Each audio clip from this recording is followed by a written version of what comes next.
हाणे पहिरियों असां वटि हिते पत्रिकार कहाणीकार हूंदा आहिनि ऐं अक्सर हफ़ीज़ मेरे को कहाणीकार आहे, लावणीकार आहे, सभु ॾह किताब छपिजी चुका आहिनि ऐं उनमें ॿ किताब जेके आहिनि से उहे शॉर्ट स्टोरीज़ आहिनि, ॿ नॉवेल आहिनि ऐं नुसरत सन जेके आहे कॉलम बि लिखंदो रहियो आहे ऐं जंहिंखे चइजे त हिन जो कलम जेको आहे उहो मुसलसल हरकत में आहे ऐं जॾहिं महिल उनखे मौक़ो मिलंदो आहे की पंहिंजी जेका असां उहो हिनखे मूड तय कंदो आहे त हिनखे कहिड़ी सिम्स ते लिखिजे। महिरबानी तव्हांजी जो मूंखे मुंहिंजो अफ़सानो पेश करण जो मौक़ो ॾिनो तव्हां। हा, ही मुंहिंजी कहाणी जो उनवान आहे कच्ची मसीत।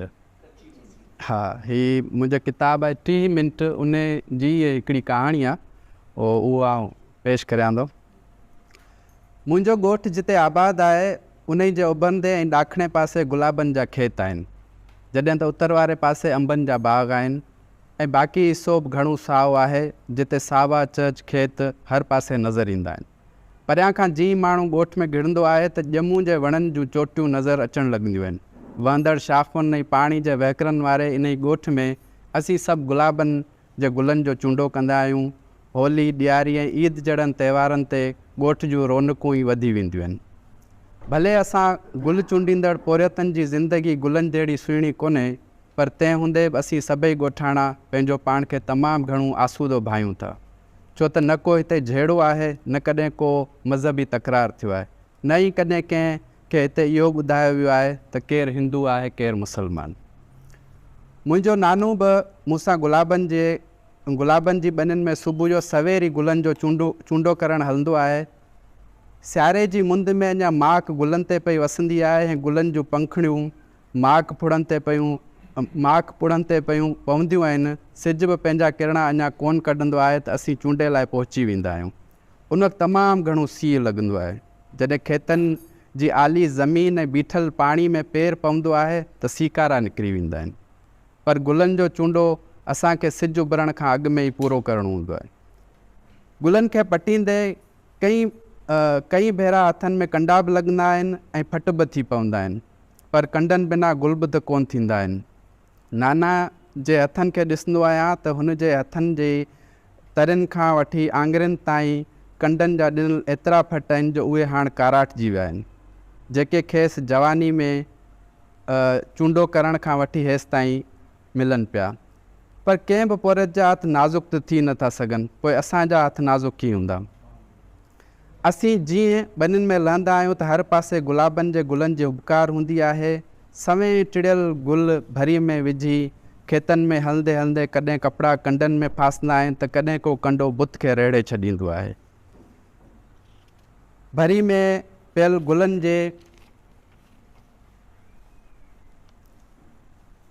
गुलनि जी ताज़ी माक टंगुनि सूदो जिस्म खे पुसाए छॾींदी आहे, पर इहे गुल ई असांजी रोज़ी आहिनि। इहे टिड़णु बंदि करे छॾनि त असांजे पेट जी बुख कॾहिं बि न विसामे।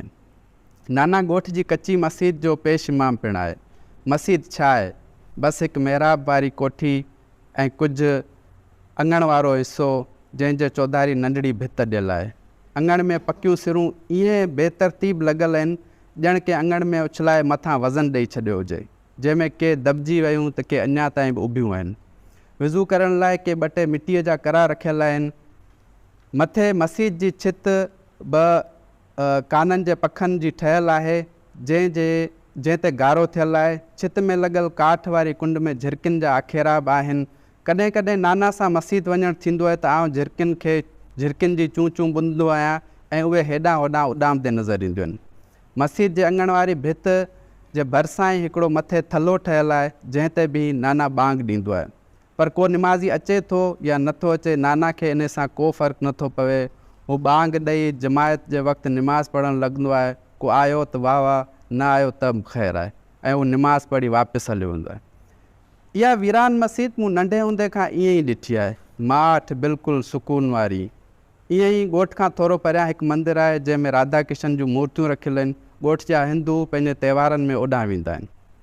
पर मूंखे इन ॻोठ में जंहिं माण्हू सभिनी खां वधीक मोहियो आहे उहा आहे काके धर्मशी जी धीउ रूपा। रूपा जो रूप ई निरालो आहे। हू बि असां सां गॾु गुलाबनि जो चूंडो कंदी आहे। हू जॾहिं बि गुलाबनि जे खेतनि में ईंदी आहे त मूंखे ईअं लॻंदो आहे त समूरा गुलाब हुनखे ॾिसी टिड़िया हुजनि। हुनजे जिस्म जी सुगंध मूंखे गुलाबनि खां वधीक वणंदी आहे। सुबुह जो जॾहिं आउं खेतनि में पहुचंदो आहियां त मुंहिंजूं अखियूं हुनखे ॻोल्हणु लॻंदियूं आहिनि। जंहिं ॾींहुं हुनखे थोरी बि देरि थी वेंदी आहे त मूंखे ईअं लॻंदो आहे टिड़ियल गुलाब हिकदमि कोमाइजी वेंदा ऐं मुंहिंजी भरी में हिकु बि टिड़ियल गुलाब न ईंदो। पर अञा आउं इहो सोचींदो पियो आहियां त रूपा गुलनि जे खेतनि मां निर्वार थियणु लॻंदी आहे। हुनजे मुंहं ते मुंहिंजे मुंहं ते मुर्क तरी ईंदी आहे ऐं आउं बि बेख़्याली में पंहिंजा हथ कंडनि ते विझी छॾींदो आहियां। जॾहिं को कंडो हथ में लॻंदो आहे त ख़बर पवंदी आहे मुंहिंजा हथ कंडनि ते वञी पिया आहिनि। रूपा ऐं आउं हिननि ई खेतनि में हलंदे घुमंदे जवान थिया आहियूं। कजल भरियल अखियुनि, मुसाग वारनि चपनि ऐं चोटी कयल रूपा जो रूप मूंखे सदाईं हुन ॾांहुं छिकींदो आहे। संदसि छातियुनि जे उभारनि खे हू सदाईं रए सां ढके हलंदी आहे।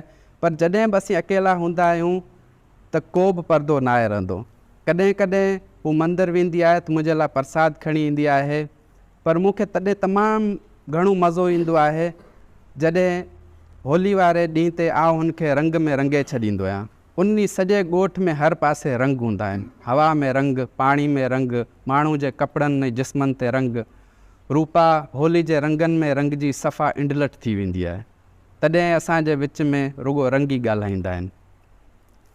असांजे ॻोठ में ॻाल्हियूं घणियूं गुलाबनि जूं ई थींदियूं आहिनि। केतिरो फ़सुलु कहिड़े साल लथो, रोज़ु केतिरियूं टोकरियूं शहर ॾांहुं वियूं, गुलाबनि जूं कहिड़ियूं जिन्सूं हाणे वधीक पियूं थियनि ऐं केतिरी कमाई गुलाबनि मां थिए पई।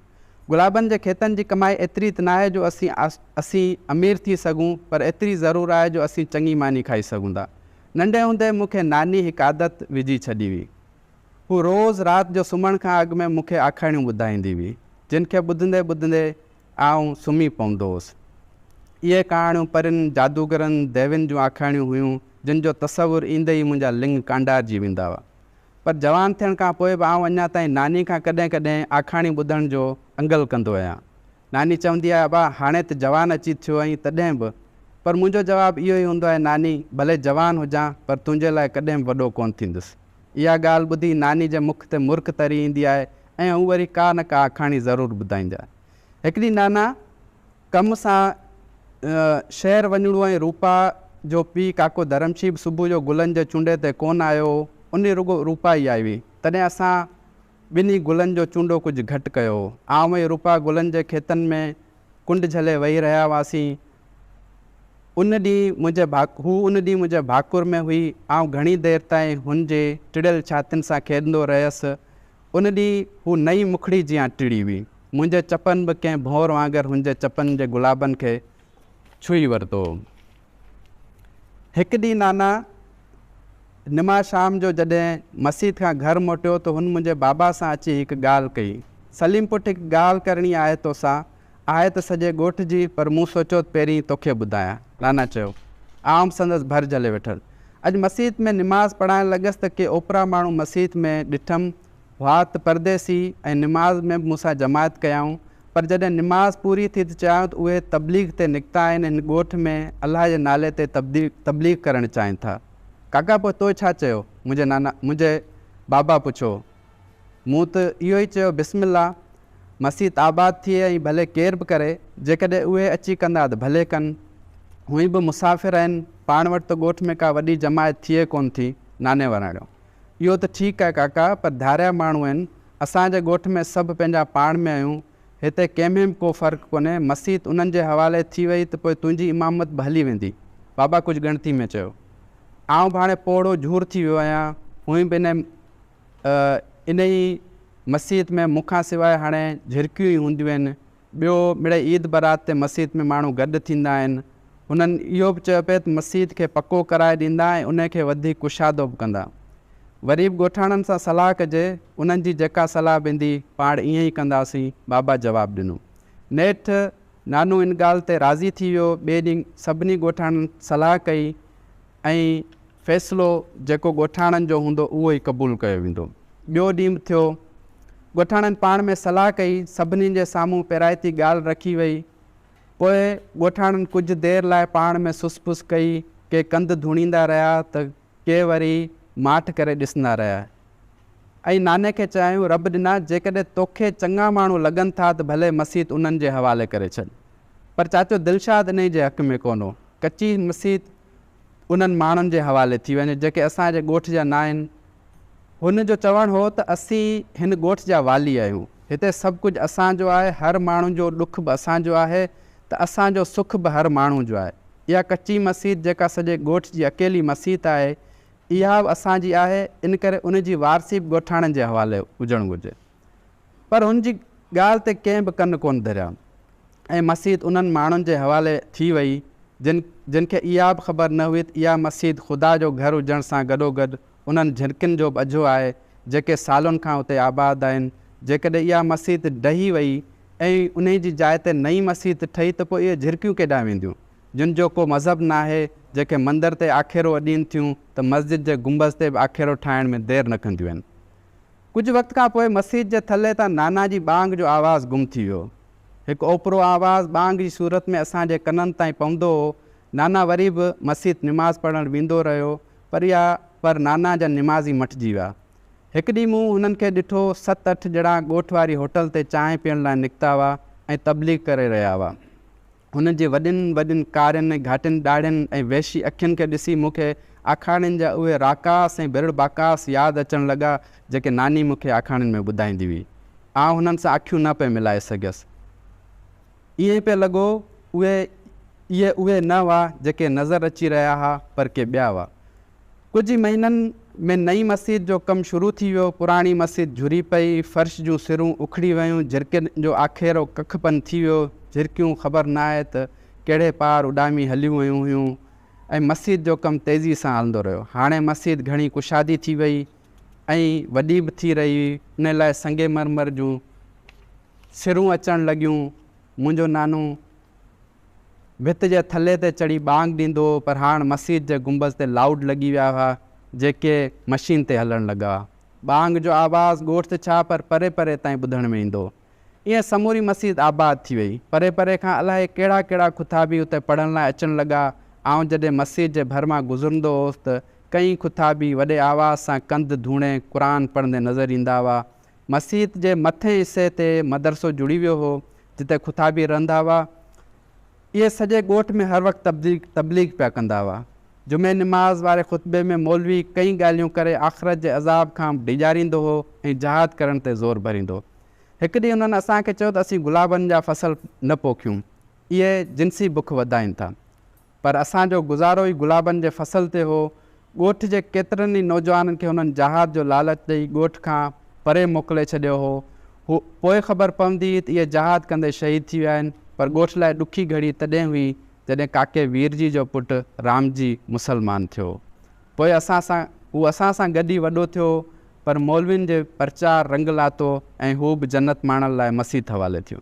कॾहिं कॾहिं मूंखे लॻंदो हो त नाना पंहिंजे इन फ़ैसिले ते पछताईंदो हूंदो ऐं काके दिलशाद जी ॻाल्हि ज़रूरु संदसि दिलि खे जीर ॾींदी हूंदी।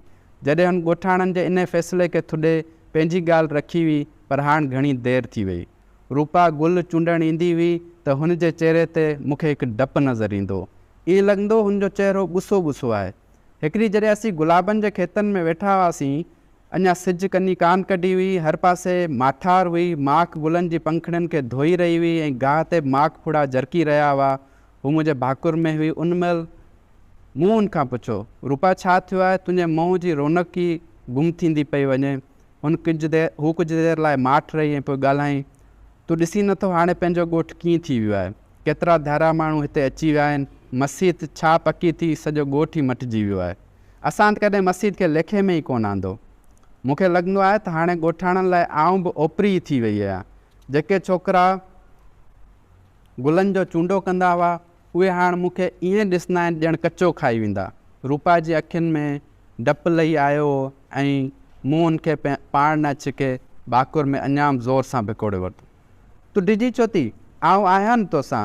हीअ असांखे कुझु कोन कंदा ऐं तोखे बि कुझु नथा करे सघनि। तूं ॾिसजांइ हिकु ॾींहुं हीअ सभु धारिया माण्हू हितां हलिया वेंदा। मूं संदसि चहिरो खाॾी खां मथे कंदे चयो, तो ॾिठो कोन काके रामजी जो छोकिरो मुसलमान थी वियो, ऐं सभई छोकिरा ॻोठ मां निकिरंदा वञनि, किथे ईअं न थिए हिकु ॾींहुं तूं बि हितां खां हलियो वञे। हुनजी अखियुनि में माख फुड़नि जहिड़ा लुड़क तरी आया ऐं संदसि ॻल लुड़कनि जे लारुनि सां पुसी विया। ईअं कोन थींदो। मुंहिंजो तोसां हिननि गुलाबनि सां उहो संग आहे जेको केर बि छिनी नथो सघे। आउं हिन ॻोठ खे छॾे केॾांहुं बि कोन वेंदुसि। आउं संदसि लुड़क उगणु लॻुसि। ॻोठ में घणो कुझु मटिजी रहियो हो। ईअं लॻी रहियो हो त मसीत संभालींदड़ हमरा असांजा मालिक ऐं असीं उन्हनि जा ग़ुलाम थी विया आहियूं। उन्हनि जेकी चाहियो पिए उहो थी रहियो हो ऐं असांजे ॻोठ जा नंढड़ा ॿार जेके कॾहिं गुलाबनि जे खेतनि में पोपट झलींदा हुआ, उहे मदरसनि में क़ैद थी विया। उन्हनि जी तबलीग रुॻो असां ते न हुई, पर उन्हनि समूरनि माण्हुनि ते हुई जेके ग़ैर मुस्लिम हुआ। असांजे नाना असांखे कॾहिं कोन ॿुधायो त हिते कहिड़ो मुस्लमान आहे ऐं कहिड़ो हिंदू, पर हुननि अची असांखे इहो फ़र्क़ु यादि ॾियारियो। इहो चयो त असीं उन्हनि खां परे रहूं। उहे दीन लाइ ख़तरो आहिनि, पर उहे कहिड़े दीन जी ॻाल्हि करे रहिया हुआ जंहिंमें इंसान खे मारणु जाइज़ हो, जंहिंमें जन्नत माणण जो रस्तो इंसान जो रतु वहाइण खां पोइ थिए मिलियो। हिकु ॾींहुं रूबा मूंखे नियापो करायो त हू मूंसां शाम धारे मिलणु थी चाहे। आउं हुन सां गुलाबनि जे खेतनि में मिलणु वियुसि। कहिड़ी ॻाल्हि आहे, तूं एॾी परेशान लॻी रही आहीं जो तो मूंखे नियापो कराए हिन वक़्तु घुरायो आहे। असीं हाणे हिते कोन रहंदासीं, हितां खां लॾे पिया वञूं, रूपा चयो। इहो छा पई चवीं? अहिड़ो छा थियो आहे जो तूं अहिड़ियूं ॻाल्हियूं पई करीं? तूं त पाण चवंदी हुई त किथे आउं तोखे छॾे न वञा, पर हाणे तूं पाण मूंखे छॾण जूं ॻाल्हियूं करे रही आहीं। मूं परेशान थींदे चयो, तोखे ख़बर आहे त तबलीग वारा काल्ह शाम बाबा वटि आया ऐं उन्हनि खेसि चयो त धर्म मटाए। उन्हनि रुॻो असांजे घर अची फेरो कोन आयो, पर ॿियनि केतिरनि ई घरनि में विया ऐं धमकियूं ॾेई विया आहिनि त ईअं न कयो त ख़ैरु न हूंदो। बाबा चयो त हाणे असीं हिते कोन रहंदासीं। आउं परेशान थी वियुसि त हीउ छा थी रहियो आहे। रूपा जंहिंसां मूं नंढपणु गुज़ारियो, जवानी में हुनजे जिस्म जो वास वरितो, उहा बि हाणे मूंखे छॾे पई वञे। पर तूं ईअं कीअं थी करे सघी? आउं तोखे न वञणु ॾींदुसि। आउं नाना सां ॻाल्हाईंदुसि, ॻोठाणनि सां ॻाल्हाईंदुसि, सभु ठीकु थी वेंदो। मूंखेसि आथत ॾींदे चयो, कुझु ठीकु कोन थींदो। सभु ॻोठाणा ॾिनल आहिनि। हीअ सभु ॾाढा माण्हू आहिनि। हाणे ज़िंदगी गुलाबनि जो खेत न, पर बारूद जी बू थी वई आहे।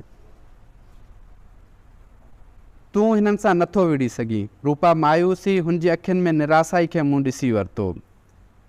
अॼु आउं तोसां आख़िरी भेरो मिलणु आई आहियां। मतां अॼु राति ई असीं हितां खां हलिया वञूं। ख़बर न आहे पोइ वरी मिलणु नसीबु थिए या न। हुन ॾुखारे लहजे में चयो। उन वक़्तु आस्ते आस्ते सिजु परियां लहणु लॻो हो, पर उन ॾींहुं हिकु सिजु धरती जो ऐं ॿियो असांजे प्यार जो लथो हो। रूपा मूंखां मोकिलायो हो ऐं हू वञी रही। मूंखे लॻो चौधारी टिड़ियल गुलाब हिकदमि कोमाइजी विया आहिनि। मुंहिंजी निड़ी में कंडा फुटी आया हुआ। मूंखां लफ़्ज़ कोन पिया उकलिया। जिन गुलाबनि जे खेतनि में कंहिं गुलाब खे टिड़ंदे ॾिसंदो सा रूपा हुई। हू मुंहिंजी गुलाब हुई।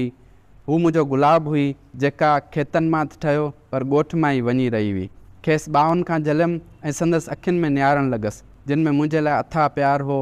ॼण अखियूं चई रहियूं हुजनि त तोखां सवाइ जीअणु ॾुखियो आहे, पर हिते रही जीअणु अञा वधीक ॾुखियो थी पियो आहे। हुनखे कुझु चवण जी ज़रूरत कोन हुई। प्यारु कंदड़ माण्हू बिना लफ़्ज़नि जे सभु कुझु चई छॾींदा आहिनि। मूं हुनखे भाकुर पातो। हू बि मूंसां कुझु देरि चिमड़ियल रही। मूं रूपा खे कुझु गुलाब ॾिना, हुनजे चपनि खे चुमियो ऐं हू आस्ते आस्ते खेतनि मां निकिरंदी मुंहिंजी अखियुनि खां ग़ाइबु थी वई। मुंहिंजे चौधारी गुलाबनि जा खेत ई खेत हुआ, जिन में सवें गुलाब टिड़ियल हुआ, पर उहे उन शाम मूंखे सभु बेरंग ऐं बिना ख़ुशबू जे महसूसु थियणु लॻा। ॼण समूरनि खेतनि खे बाहि लॻी वई ऐं सभु गुल छणी रख थी पिया हुआ। गुलनि जी टारियुनि जा कंडा मुंहिंजे दिलि में खुपी विया हुआ। मूंखे ईअं लॻो त हाणे ही टिड़ियल गुल बि मुंहिंजे लाइ का माना नथा रखनि। हू मूं लाइ नानी जी ॿुधायल आखाणियुनि वारी परी हुई, पर हू बि सही हुई। ज़िंदगी में रुॻो गुलाब कोन टिड़ंदा आहिनि, कंडा बि हूंदा आहिनि। हुनजी ऐं मुंहिंजी ज़िंदगी में हाणे शायदि गुलाबनि जी मौसम कोन रही हुई। हू पंहिंजो सिर बचाइण लाइ ॻोठ मां वञी रही। वक़्तु गुज़रंदो वियो। मसीत हिकु माड़ मां 2 माड़ थी वई। मदरसे में ख़ुताबी वधंदा विया। असांजे गुलनि जा खेत बि कोमाइजणु लॻा हुआ। शायदि गुल बि उन्हनि ॾाढ़ियुनि वारनि खां डिॼी विया हुआ। हाणे हू ईअं कोन थे टिड़िया जीअं अॻु टिड़ंदा हुआ। कॾहिं कॾहिं ईअं बि थींदो हो जो समूरा ख़ुताबी पंहिंजनि पंहिंजनि घरनि ॾांहुं मोटी वेंदा ऐं मसीत में कुझु ई माण्हू हूंदा। पर हाणे त खेतनि में एतिरा गुल हुआ, न ई उन्हनि जो चूंडो करण वारा पोरियत हुआ। गुल चूंडींदड़ हथनि हथियार झले वरिता हुआ। हिकु ॾींहुं शाम जो जॾहिं सभई ॻोठाणा पंहिंजनि पंहिंजनि घरनि ॾांहुं मोटिया ऐं राति थींदे ई सुम्हण जी तयारी करण लॻा। ओचितो हिकु एॾो ज़ोरदार धमाको थियो जो सॼो ॻोठु धुॾी वियो। कननि जा परदा ॼण फाटी ते पिया। निंड में सुतल माण्हू सुजाॻ थी विया। हर पासे ख़ौफ़ छाइंजी वियो ऐं त एॾो ज़ोरदार धमाको कीअं थियो आहे ऐं बारूद जी बू हवा में हर पासे खां वासो करे वई। सभु ॻोठाणा पंहिंजनि घरनि मां निकिरी आया। छा ॾिसूं त मस्जिद ॾही पंजू थी पई आहे, किथे बाहि त किथे दूं। मस्जिद जूं भितूं भुरी वियूं हुयूं, मथी माड़ पट ते अची पई हुई। मस्जिद में मौजूदु माण्हू दॿिजी विया। असीं सभु ॻोठाणा वाइड़ा थी हिक ॿिए खे ॾिसंदा रहियासीं ऐं मलबो हटाए हेठि दॿियल माण्हुनि खे कढण लाइ अॻियां वधियासीं, पर इहो कमु तमामु ॾुखियो हो। इहा सॼी राति असां मस्जिद जे चौधारी गुज़ारी। ॿिए ॾींहं ते जीन वाक़े जी ख़बर तर में पखड़ी ऐं पुलिस ऐं इमदाद कंदड़ पहुची विया। मलबो हटाइण वक़्तु उतां हथियार ऐं ॿियो बारूदी सामान निकितो हो। ॿुधण में आयो त मस्जिद में ओचितो बम फाटी पियो। हाणे ॻोठाणनि खे ख़बर पई त हिननि असल में बारूद ऐं गोला ठाहिण लाइ हिकिड़ो ठिकाणो ठाहियो। अॼु बि जॾहिं आउं गुलाबनि जो चूंडो करण लाइ उतां गुज़रंदो आहियां त उन ई जाइ ते टुटल सुरूं ऐं टिड़ पकड़ थियल पथर नज़र ईंदा आहिनि ऐं आउं उन्हनि झिरकियुनि जे बारे में सोचींदो आहियां जिन जो घर उहा कच्ची मस्जिद हुई जितां कंहिं ज़माने में मुंहिंजे नाना जी बांग जो आवाज़ु ईंदो।